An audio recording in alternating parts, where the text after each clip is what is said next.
Thank you for having invited me to be part of this launch by the Equal Education. Let me acknowledge and greet everyone here, the leadership of Equal Education led by the Secretary General, Comrade Nongeto, and her team. Also, let me acknowledge all the invited guests who are here today at this particular historic launch on the report that you are going to be launching today.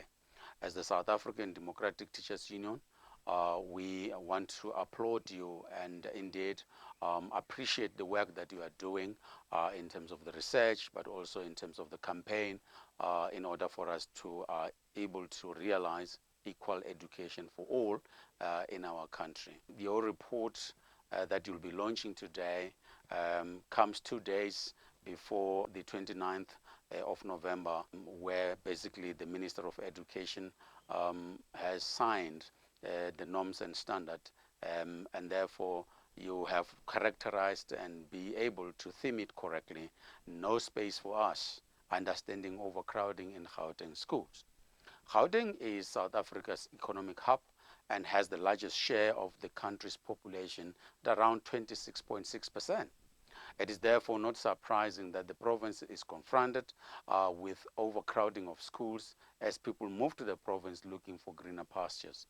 The rate of migration is not on par with the rate of creating infrastructure such as schools and health facilities. Learner migration from townships to suburb schools and inner cities motivated by the perception of poor quality of township schools is one factor that leads to overcrowding.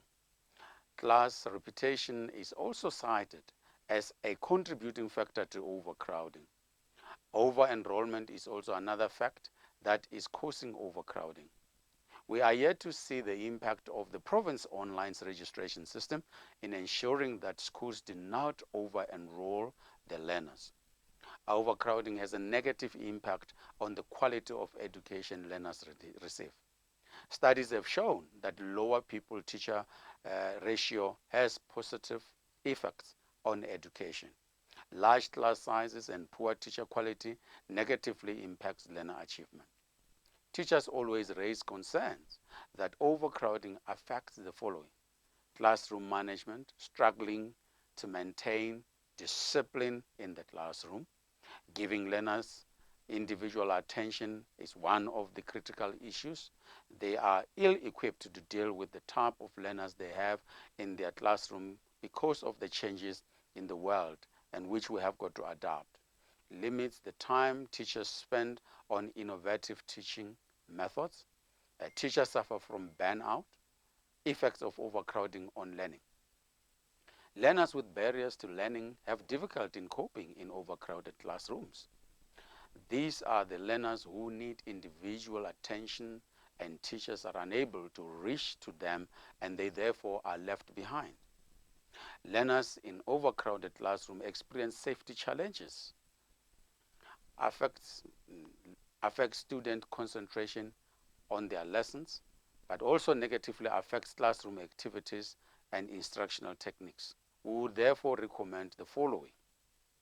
A school-based funding model will be a solution because you'll take into account the needs of the schools as agreed upon by the community.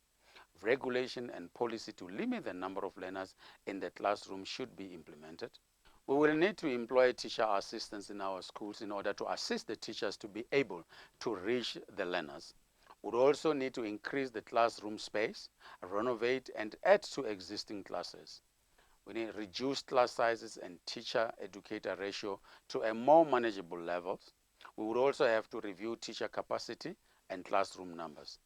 We would also review of norms and standards in order to ensure that indeed we are able to give individual attention to our learners. We need to build more schools because it is important for us to regard education as one of the tools that we can use to ensure that we have got an economy that is inclusive, an economy that can create jobs. So building more schools is an investment into the future. In conclusion, for learning to truly take place, students must have spaces appropriate for the purpose to which they are being used. This means that classes should be held in proper classrooms and not makeshift spaces. School facilities should properly be maintained and functional, and all areas should be accessible to people with disabilities. I want to thank you on this particular occasion. When you launch your report, we wish you all the best in the campaigns that you will be embarking upon as Equal Education.